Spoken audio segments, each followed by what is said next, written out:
Hey fellas, I've got the this is the 347 that I built for the LTD. I eventually, or finally, I got it in the car.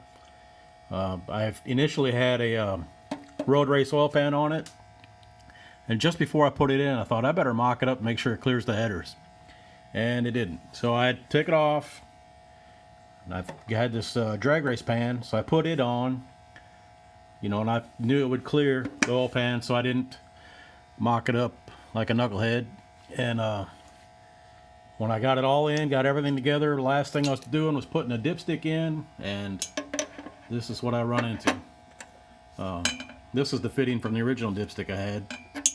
So no matter what I did, I could not make it fit. I cut on the other one. I cut this. Whoopsie, damn gravity. I cut this down, this little tip running through there. I cut that down. I cut the threads down on this, and I put this in first, and I put the rest of that in, and I tried every conceivable way that I could think of to make it fit. I even tried one of their flexible, Canton sells a flexible dipstick, but there's just not enough room to make the turn between the oil pan and where this header runs. It's right over the dipstick tube.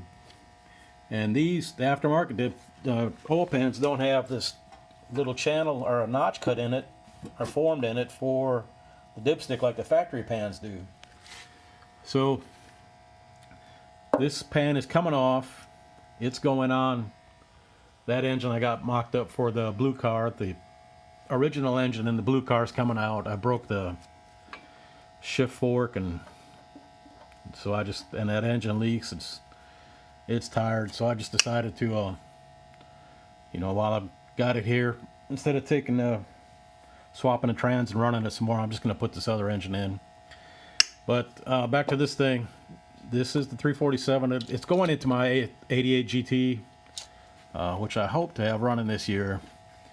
So the LTD is getting a different engine that I've got all the parts for. I just got to get time to get it put together after I get through with these other ones that are in the lineup ahead of it.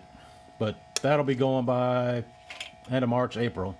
But I had told Rod I'd have this thing running by July so we could race his LTD, and it was in the car, and then I run into that. It kind of pissed me off a whole lot after all the other obstacles I'd run into with this thing. So it sat for like 2 months. I didn't touch it because I was just that mad. I started fiddling with other stuff, and now here it is. So the lesson to carry from this: mock everything up completely before you put it all together.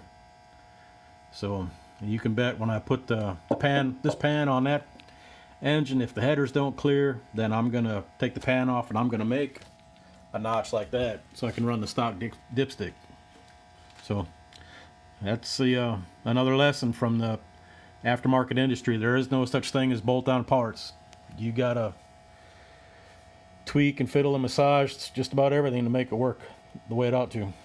So that was all. Just passing that along. Later.